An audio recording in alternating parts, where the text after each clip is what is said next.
What's going on, guys? Today we are going to be addressing the e-brake light being permanently on. This is a 2006 Ford F150.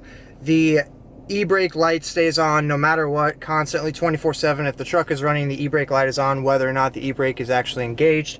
I'm going to show you guys a way that I found to get that to go off, at least the part that's broken where it's constantly on.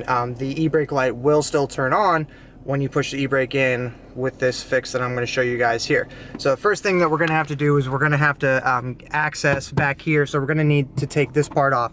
So you've got two bolts underneath here. Right underneath here, you can see you got one right here and one right in there. And these are 8mm. So step one, I guess, would be to take those two out. All right, once you got those two out of there, it's pretty easy. You can just get your fingers underneath here and just kind of pull back. There's two clips, one on either side. Boom, pull that off. And then you will reveal two more bolts. There's one right there, and there's one right here. Same thing, those will come off, and then this plastic part right here will just kind of slide up, and you should be able to pull out. One tip for that, make sure the steering wheel is dropped all the way down. And then now that you've got the bolts out, you can kind of get your fingers behind here. You can use like a plastic trim tool if you want. I'm just going to use my fingers because I think that's just as easy. Just kind of, you know, firmly but gently. You don't want to break anything. So yeah, you can just get your fingers behind. Boom. All right, and just pull towards you. Well, oh, I forgot. There is a little disconnect over here that you're gonna have to get rid of. And if you don't want to remove the wire back here, that's fine too. Basically, all you need is access to these guys right here.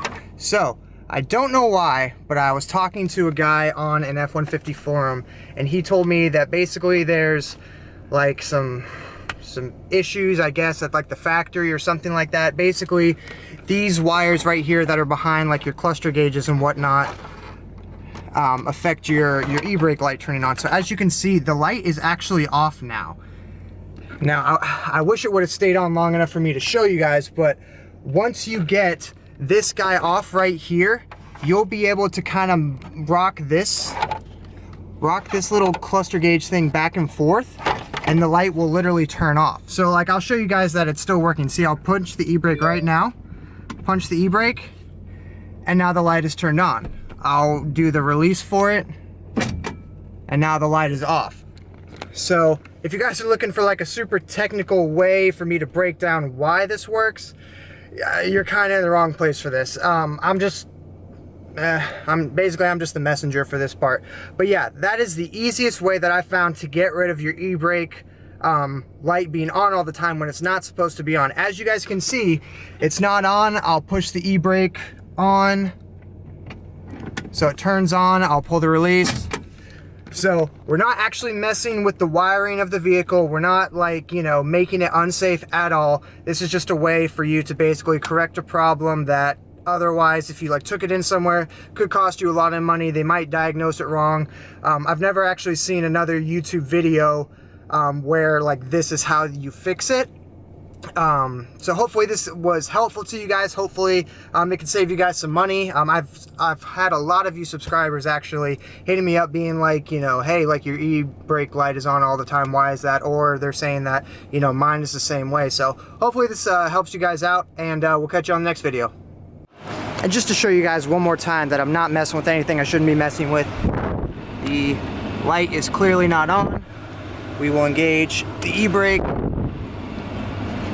and the e-brake turns on, and the light is turned on. So you're not making your vehicle unsafe, and it's a super easy and quick way to diagnose and fix the problem yourself. Thanks for watching, guys.